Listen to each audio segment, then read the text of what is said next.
Amigos, ¿qué tal? Saludos. En esta entrevista especial que vamos a realizar a partir de este momento, vamos a tocar un tema que es fundamental para la vida económica de cualquier país, sobre todo los que estamos en nuestro continente, en Hispanoamérica, pues tiene que ver con el tema petrolero, tiene que ver con el tema energético. Ese es un tema que sin duda mueve pasiones porque además, y nuestro entrevistado que en los próximos minutos nos va a hablar sobre esto, tiene muchas implicaciones políticas que quizás no se tocan con toda la precisión, porque hay que conocer mucho del tema energético, del tema petrolero, para poder estar al tanto de los hilos visibles e invisibles que se mueven en este tema.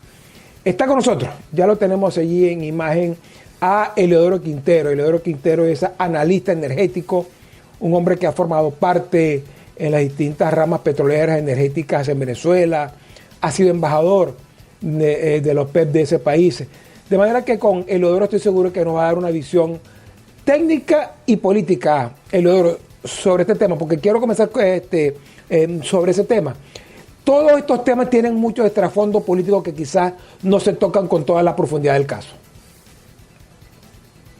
Bueno, mira, Tony, encantado de asistir a tu programa después de cierto tiempo.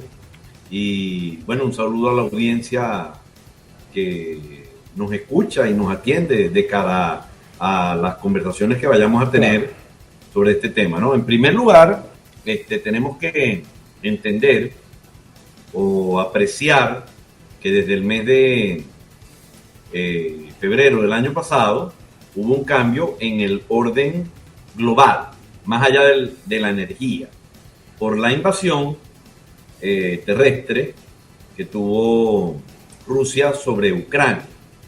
Esto trae un cambio en el orden mundial e inmediatamente trae un cambio en el orden energético. Eleodoro, ¿cuál ha sido el cambio fundamental? Porque no conocemos el tema, sé que tú lo conoces muy bien, has estado en esa zona. El tema energético no se circunscribe al tema petrolero, sino al tema energético, el tema de Alemania con el tema del gas, la Unión Europea con todo el tema del gas de Rusia. Explícanos sucintamente cuál ha sido los alcances de esta guerra en ese tema. Bueno, mira, Rusia es el segundo productor de petróleo del mundo, del OPEP, perdón.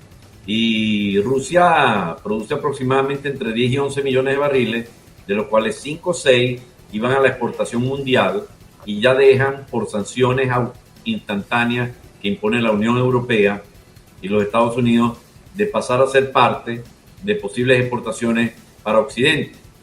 Inmediatamente esto va conectado con que el diseño desde la Unión Soviética a la Rusia actual del suministro de gas es por tuberías que van directamente a Alemania. Podemos tener, por ejemplo, situaciones en donde Alemania, tanto el gas doméstico como el gas industrial proveniente de Rusia, es el 50% aproximadamente. Claro. Entonces, el mundo deja de contar con 5 millones de barriles. Otros países. ¿Pero qué están haciendo con esos 5 millones? ¿Los guardan? Eso es fundamental para la economía rusa, que no es de las mejores economías en el mundo. En el caso de Venezuela, cuando se producía de más y las sanciones no permitían exportar, se almacena. En el caso de allá, no solo se almacena, sino que tienen y son frontera con el país que ya es la segunda economía del mundo, que es China. Y entonces le venden el petróleo con descuentos para poder seguir aliviando la producción petrolera y no poder tener que contenerse de producir y empezar a almacenar. Entonces le venden primero a China con descuento y más adelante vimos recientemente una medida sancionatoria al precio, que no se puede comprar ningún país de Occidente un barril ruso por más de $60. Cuando el petróleo en esos momentos se encontraba en más de esa cantidad. Entonces, los países que están de alguna forma, como la India, los países emergentes, los países del BRICS, Japón, etcétera, han sido muy cuidadosos en la importación de este crudo soviético y también del que viene de los países aliados que están en la esfera, como Kazajstán, Azerbaiyán, Kirguistán, etcétera, ¿no? Y además, ocurrió un fenómeno particular. La OPEP en octubre del año pasado tomó una medida, o sea, apenas escasos 3 meses, de reducción de la producción en 2 millones de barriles, la cual es ratificada de nuevo en noviembre en la segunda reunión, o sea que contribuyen a que haya menos crudo en el mercado y que el precio vaya al alza. Eleve, claro. De esta manera no debemos olvidar que Rusia es miembro de la OPEP y que los sauditas, que son, digamos, de alguna forma los que comandan la política de volúmenes de la OPEP o tienen la mayor influencia, indirectamente están tratando de ayudar a los rusos, que conjuntamente les dan también un beneficio indirecto a todos estos países del Golfo. Eso te iba a decir, Eleodoro. Eso te iba a decir. La OPEP ha sido consecuente con las sanciones petroleras a Rusia o el tema político, porque quiero llegar, porque tú lo sabes muy bien, una cosa es lo que se ve en el papel, una cosa es lo que se declara, pero otra cosa son las necesidades políticas de cada uno de los países en función a los temas particulares. Yo reitero, la OPEP ha sido ha resguardado el tema de las sanciones contra Rusia o ha sido laxa en este tema. No, o sea, la OPEP, comandada por Arabia Saudita, ha sido respetuosa de las sanciones, pero lo que pasa es que la OPEP está jugando con Rusia. ¿Por qué? Bueno, a eso es lo que me refiero. Está jugando a dos bandas. Está jugando a dos bandas. Claro. Ese es el trasfondo político de estas cosas. Ese es el trasfondo geopolítico y geopolítico de estas cosas. Porque al ellos bajar el precio, entonces indirectamente afectan a todas las economías del occidente, entiéndase Europa y entiéndase los Estados Unidos. ¿Y cuál fue la concepción para que la OPEP dijera vamos a reducir la producción para aumentar el precio? ¿Tuvo que ver con eso? Me imagino que no, tuvieron que decir algo. Bueno, es que indirectamente tienen más ingresos ellos también por el petróleo que venden. Correcto. Y ahí de paso le hacen un favor a los rusos, que son parte de la OPEP. Son miembros los rusos. Ahora, la OPEP ya dejó de llamarse OPEP, se llama OPEP más. Correcto. Y en total son 23 países. La OPEP original son 13 y 10 más que se fueron agregando y entonces adquirieron como una especie de segunda denominación, pero eso es solo un término conceptual. Se llaman OPEP más. Entonces esto es lo que podemos concluir de que la OPEP conjuntamente con Rusia disminuyan la producción.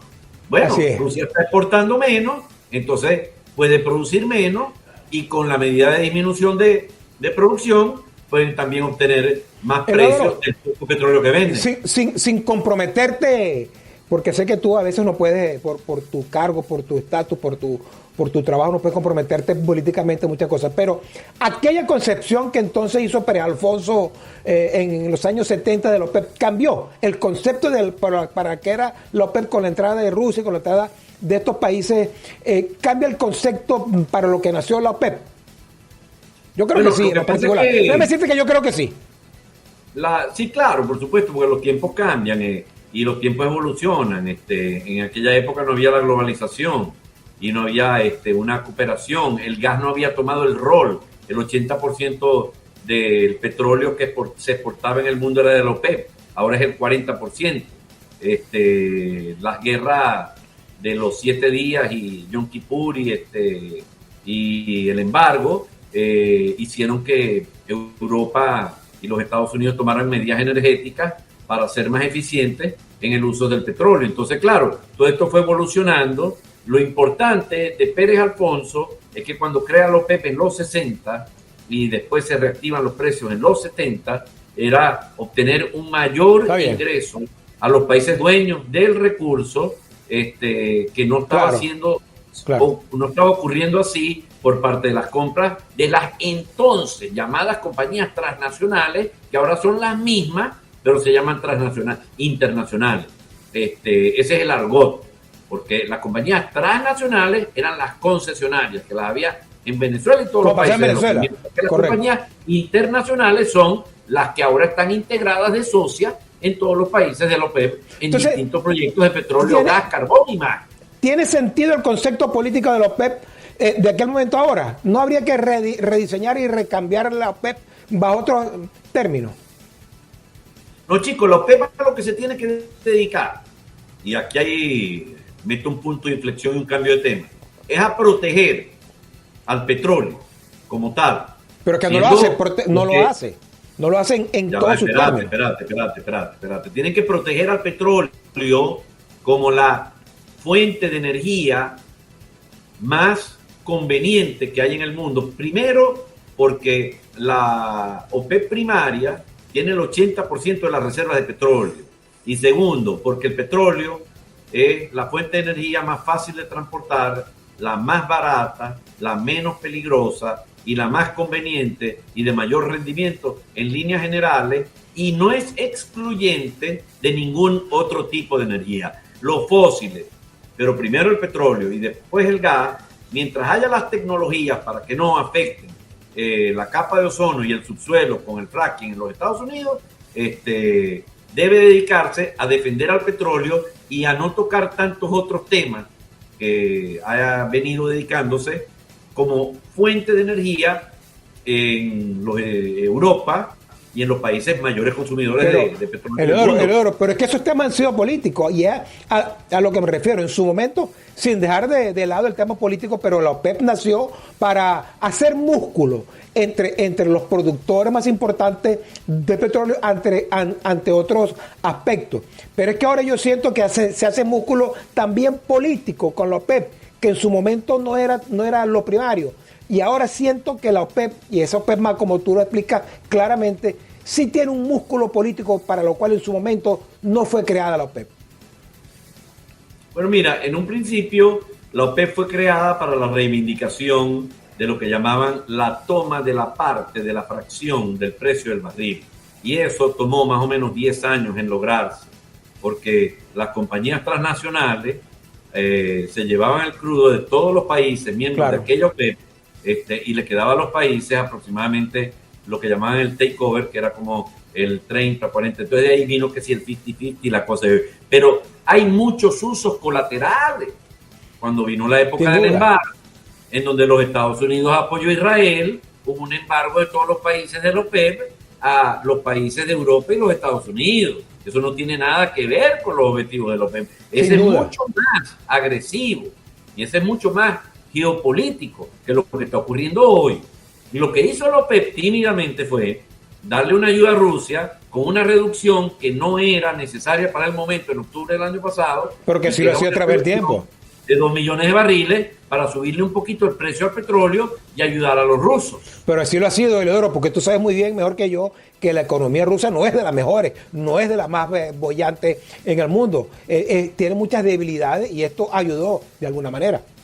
Sí, hay una percepción equivocada de que Rusia es una potencia. Rusia es una potencia nada más en la parte petrolera, si es que eso se puede llamar potencia, y en la parte petrolera, gasífera, y en la parte militar.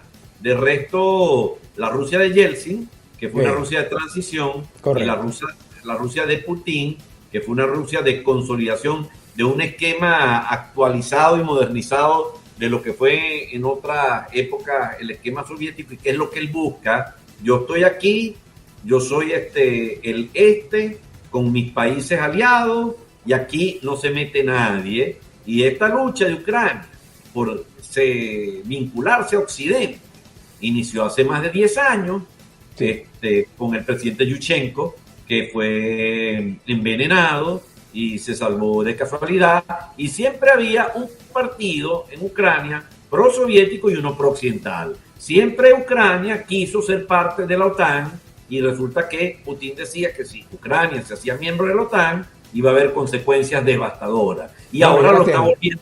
Ahora estamos bien. La discusión no es si va o no a la OTAN. Ahora la discusión es si se deja anexar o no. Y ahora la discusión es si Suecia, Finlandia y otros países entran o no a la OTAN, porque esto es producto de ese cambio de orden mundial que comentábamos hace un momento. Correcto. Ahora, fíjate, Eleodoro, para seguir con esto, ¿cómo ha impactado estos cambios en el tema energético en Europa y en Rusia, en nuestro continente? Yo siento que aquí hay variopinto, porque México tiene una producción, Estados Unidos es el músculo quizás ahorita más importante la producción petrolera.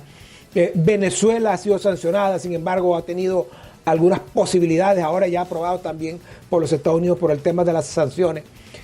¿Cómo vislumbra el poder energético de nuestro continente, que en algún momento tuvo mucho más fuerza del que tiene ahora? Bueno, chicos, yo lo veo de esta manera. Los Estados Unidos entendió de una manera pragmática y muy característica de la forma de operar en todos los temas de esta naturaleza, no solo petróleo.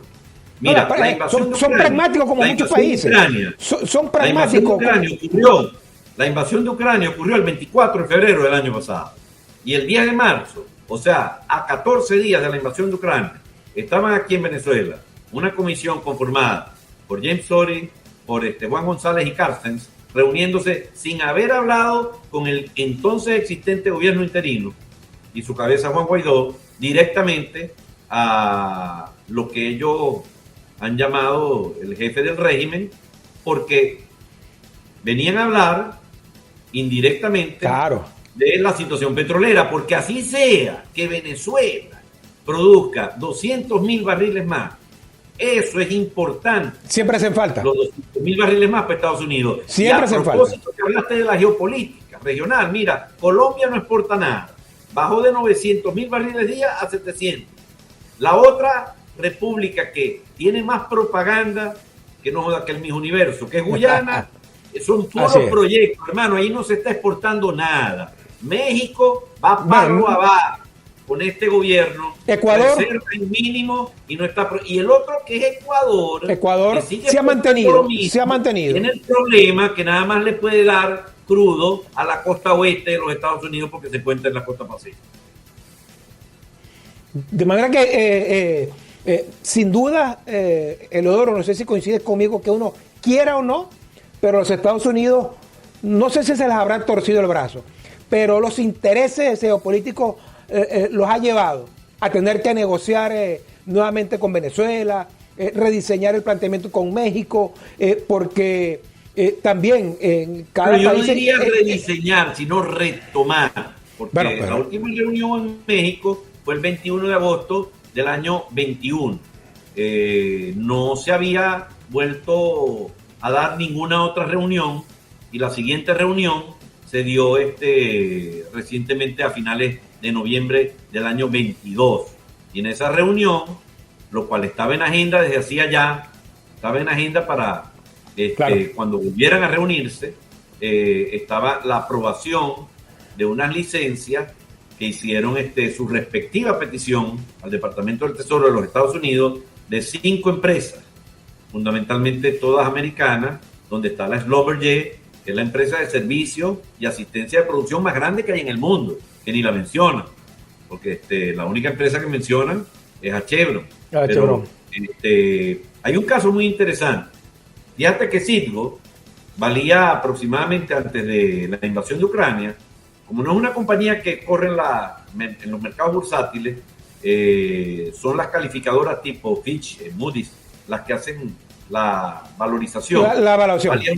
Valía unos 6.000, 7.000 millones de dólares. Y ahora, después de la invasión, las mismas compañías le han asignado un valor de 16 a 18 mil millones de dólares a debido a que es el banco refinador que hay dentro de los Estados Unidos, como compañía norteamericana, porque eso hay que entenderlo de esa forma. Esa es una compañía norteamericana que sus propietarios son venezolanos. Explica eso, porque mucha gente cree que el dinero de Citgo va para Venezuela y que está cerrado en los chicos, Citgo cuando se compró en los años 80, correcto, por una estrategia del ministro Calderón Berti. Son 6-7, ¿no? Una estrategia que el ministro Calderón Berti, cuando se empezó a ver que la cruda, la producción de los crudos venezolanos era cada día más complicado, mediana tirando a pesada. Entonces, en esos años, el mercado de refinación y las refinerías estaban a muy bajo valor, y el ministro Calderón Berti inicia un proceso que se llamó la internacionalización con el presidente que tenía en PDVSA en el momento, que aún era el general Rafael Alfonso Ravara. Posteriormente, el presidente Juan Chacín de PDVSA hizo la primera compra porque en la época de Calderón Berti se compraron las refinerías de Alemania. En Estados Unidos son 4 o 5, ¿no? En Venezuela, claro, que se vendieron las 4 por $1.500 millones, y de ahí no hubo explicación ni se le pidió permiso a la Asamblea Nacional. Después vinieron las compras de la primera refinería que se llamaba Citgo, que estaba en Corpus Christi, en Houston, y esa refinería se compró la mitad de una empresa que se llamaba la Southland, y después de ahí en adelante el propósito, ¿cuál era? Tener una colocación segura para los crudos petroleros venezolanos. Claro. Se compraron a crédito y a precio de gallina flaca en su momento. Ahora, ¿qué pasa? Tenéis que en la Corte de Delaware hay una serie de casos contra la República de Venezuela que están protegidos de ser, que ya se ganaron todo, Cristalex, los bonos 21-21, bonos Philip, y están protegidos por un decreto que hizo el presidente Trump y lo ratificó el presidente Biden. Están protegidas de que puedan hacerse de Citgo como activo internacional, ya que de hecho ganaron las demandas. Entonces, Conoco, que es la segunda en línea para las cobranzas, después de que vio que otra empresa norteamericana está, después de aprobar las licencias, y que le deben $10.000 millones, aprobado en una corte, es un caso judicial, decidió irse a pedir una licencia de la OFAC. Imagínate tú. Y a negociar con Venezuela, en principio para recobrarse con crudo y quizás más adelante reactivando el reformador. El tema. Hay una especie también de cambio en el orden petrolero venezolano que aguas abajo requerirá un cambio en la institucionalidad petrolera de Venezuela. ¿En qué significa esto? Hay que cambiar el modelo conceptual que tiene PDVSA. Sí, claro, porque lo que pasa es que... Pero descríbenos que lo podamos entender claramente. La PDVSA actual, mira, que es un elefante blanco, tiene que volverse a la privatización. No, para nada. Mira, PDVSA es un cascarón vacío. Okay, PDVSA es un cascarón vacío en el sentido de que lo que allí existió después de la pérdida de los 23.000 empleados en el paro del 2002, y lo que continuó del 14 para acá cuando cayeron los precios, y de 2.600.000. Mira, en la época de la democracia se llegó a 3 millones, dicen 3 millones, no, se llegó a 3.450.000. Claro. Y que el proyecto era llevarlo a 5.000, a 5 millones. El recorte de los PEP que se hizo en lo que se llamó el Pacto de Riad en el año 98, en el mes de marzo, se bajó a 3.300, porque el crudo estaba cayendo mucho por el efecto de la caída de los tigres asiáticos que venían del 97. Entonces, cuando hay el cambio de gobierno que recibe Chávez la presidencia de la República, que la ganó, por cierto, con las instituciones de la otra época, pues de la democracia, con el CSE y con los votantes y con lo que fuera. Que lo ganó en buena lid. La ganó en buena lid. Las ganó en buena lid, perfectamente. Claro, entonces, sin duda. Eso debiera merecer algún análisis, digo yo, un debate que inclusive pudiera ser latinoamericanizado, ¿no? Entonces Chávez recibe 3.300 y vinieron más cortes buscando la reivindicación del precio, y entonces se llegó a 3 millones, y Ramírez, cuando cambia la presidencia por el deceso de Hugo Chávez, cambia la presidencia a Maduro, eso coincide con la caída de los precios por una recesión mundial que hubo en ese momento, a la mitad de lo que estaban, de 80 a $40. Y eso conjuntamente, cambio de presidencia, cambio de administración, estilos, etcétera, a una desatención masiva de lo que ya venía ocurriendo con la infraestructura petrolera del país, que en su momento ya estaba bastante bien repartidita entre lo que hoy llamamos las empresas mixtas y lo que es PDVSA como tal. La nueva la nueva institucionalidad petrolera, como tú me dijiste, para que lo entienda claramente, hay un ministerio que dicta las políticas. Las políticas es la política petrolera. Claro, así como hay una política minera, así como hay una política económica, agraria y lo que sea, hay una política petrolera en un país que tenga el tamaño petrolero necesario, como es en este caso, Venezuela. Sí, pero entonces, esa institucionalidad tendrá un ministerio, tendrá una empresa nacional que será PDVSA, pero habrá que crear un ente regulador que sea el que tenga el control de todas las áreas y el que las asigne y al que no las asigne para exploración, para producción, y quizás PDVSA quede manejando las refinerías o las reasignen, pero eso es producto de una evolución. Eso ha ocurrido en Colombia. En Colombia la empresa Ecopetrol tiene el 20% del mercado de valores. La agencia existe en Colombia. Colombia está repleta de empresas privadas, pero antes de Colombia lo hizo la provincia de Alberta, Canadá. El estado de Alaska en los Estados Unidos tuvo toda una serie de iniciativas en ese sentido, pero el gran precursor fue Noruega. Y hoy día los noruegos, ya con unas reservas casi exiguas, la empresa Equinor, que era la antigua Statoil, es una empresa más de las muchas petroleras que hay en Noruega. Brasil también está siguiendo el mismo camino, creó el ente regulador. Eso, en un país como Venezuela, en donde la relación tamaño de petróleo a tamaño de país es mucho más grande que la de cualquiera de los otros países que mencionamos, tendrá que venir un ente regulador con las suficientes empresas mixtas está bien. a el capital internacional, porque, Tony, ¿qué es lo que no tenemos? Para que lo entienda el público y la audiencia, no tenemos tecnología, inversión, no tenemos capital, capacidad de ni inversión, tenemos recursos humanos. Claro. Tenemos el petróleo, pero no tenemos esas cosas. No tenemos, y además, no tenemos la suficiente confianza. Pero no tenemos. El oro, no sé si coincide conmigo, no tenemos la suficiente confianza de los inversionistas extranjeros para llegar otra vez al tema petrolero. Claro, por supuesto. Entonces tendrá que ir a esto. Mira, nada más quien está a cargo de la cartera ahorita, por el lado del oficialismo, que es Tarek El-Aissami, lanzó la semana pasada, hoy es lunes, lanzó una invitación a 160 empresas para abrir Venezuela a la inversión petrolera. Ya nada más, hoy día, más allá de quién esté sentado, y ese diálogo tendrá también una agenda política, en la cual habrá unas elecciones vigiladas. Y si no hay las elecciones vigiladas, pues entonces tendrán que quedarse por las sanciones.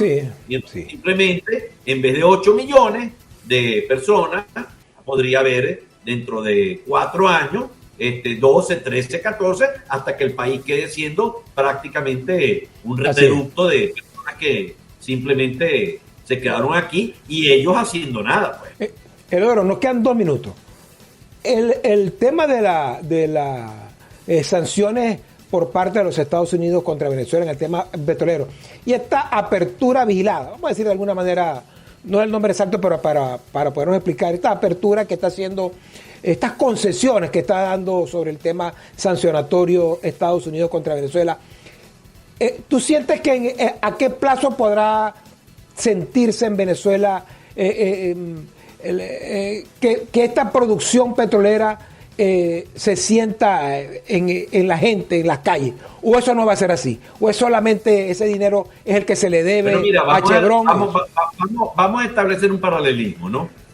En el año 92, en el año 90, ya siendo el presidente de la República, Carlos Andrés Pérez, convocó a su ministro de Energía en la época, que era el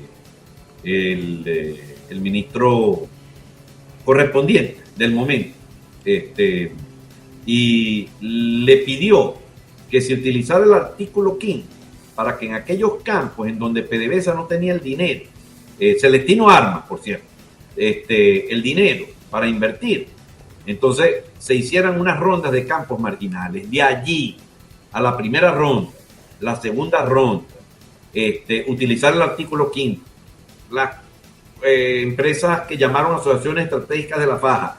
Después, la siguiente administración Caldera, con Justi al mando del proceso. Sí. Y todo ese proceso duró en llevar a Venezuela de 2.300.000 con una PDVSA aceitadita desde el punto de vista de recursos, de relaciones internacionales. Que no es como está ahorita. Sin problemas, con tecnologías de punta. Ahora hay tecnologías mucho más avanzadas, porque eso fue hace 25 años. Claro. Bueno, yo creo que con los más y con los menos, en un proceso que podría tomar, tomando en cuenta que el rescate es más sencillo de lo existente que partir desde cero, como partió aquella época petrolera, correcto. Aquella mal llamada apertura petrolera, porque simplemente lo que se hizo fue usar la ley existente para darle participación a las empresas internacionales en lo que nosotros no teníamos, para que nos ayudaran. De paso habían sido las socias del pasado y ahora venían a sentarse a negociar con una empresa robusta y sólida que había sido calificada como la cuarta del mundo. Entonces ahora, con la ayuda de las tecnologías y con la ayuda de la voluntad política, podría vamos a decir, este año podría llegarse a unos 800.000 barriles. ¿Tú crees que eso se va a sentir en las calles de Venezuela, esos cambios? No, pero lo que pasa es que la apertura no va a ser únicamente o esto que están llamando una nueva apertura petrolera. Ya por lo menos todas las contratistas se activaron, ya los empleos y estas sanciones quizás vayan a otros ámbitos que no sean únicamente el petróleo, sino también el gas, sino también el carbón, y entonces puede haber una verdadera expansión. Tenemos que ver experiencias como la de Vietnam, la de los chinos. A ver, porque ya tenemos que cerrar.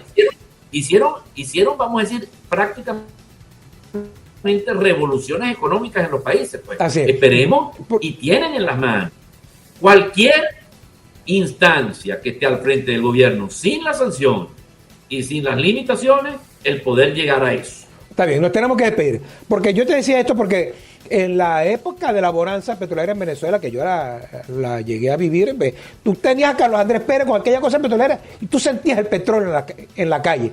Cuando hubo aquella baja con Luis Herrera, tú sentías que el petróleo no estaba en la calle. ¿Tú sientes que el petróleo se va a sentir en las calles con estos cambios en las sanciones?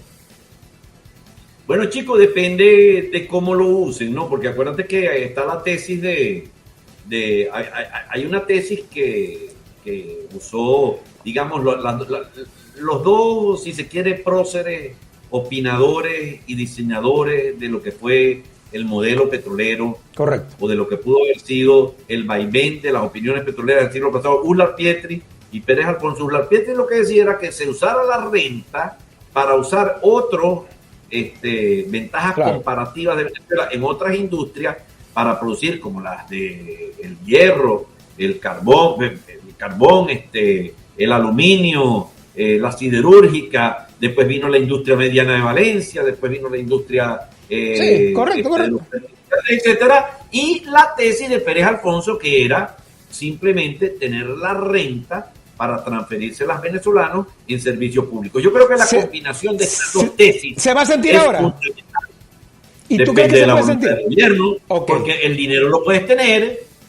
Tú, si quieres, revisas Arabia Saudita y Kuwait, en donde no hay democracia, bueno, imagínate donde no hay Congreso, es otra cosa. Donde no hay permiso ni Contraloría, y todos los kuwaitíes y todos los sauditas casi todos son millonarios. Emiratos van a estudiar a las universidades de Europa. Ahora, claro, no pueden tener una opinión alterna. Nosotros somos una república. Como república y consagrado en todas las constituciones habidas y por haber, inclusive esta, los derechos y las libertades son sagrados. Así es, no tenemos que despedir. El ser humano, tiene que ser respetado como tal, desde el punto de vista antropológico. Así es, no tenemos que despedir, Eleodoro. ¿Algo que quieras añadir en 30 segundos que no te haya preguntado? Es importante que en todas las instancias se sienta que Venezuela y se proteja a Venezuela como el país que tiene las reservas más grandes de petróleo en el mundo, conjuntamente con el petróleo y el gas, que es un capítulo aparte, el carbón. Es importante que Venezuela esté clara en que geopolíticamente está 4 días por barco de la costa del Golfo de los Estados Unidos, 5 de la costa este de los Estados Unidos, que es el mayor consumidor de petróleo que hay en el mundo y que tiene una geología y una planimetría muy distinta por comparar con Colombia, que son 3 cordilleras a donde todavía el petróleo se transporta en camiones. Entonces, aquí Venezuela está tendida y cruzada a lo ancho y a lo largo de una infraestructura de puertos, de terminales, de oleoductos, de gasoductos, de refinería, lista para poder ser relanzada, y el petróleo tiene que ser defendido contra los enemigos que tiene en el mundo. Sí, un gran aliado en ese sentido, a su manera. No estoy pasando juicio en los Estados Unidos, claro, porque los Estados Unidos hasta se salió en el gobierno de Bush W del protocolo de Kioto. Sí, a defender el petróleo. Sin duda, para cerrar, estamos, yo no sé si la palabra es exacta, pero estamos condenados a negociar con los Estados Unidos, Venezuela y Estados Unidos el tema petrolero.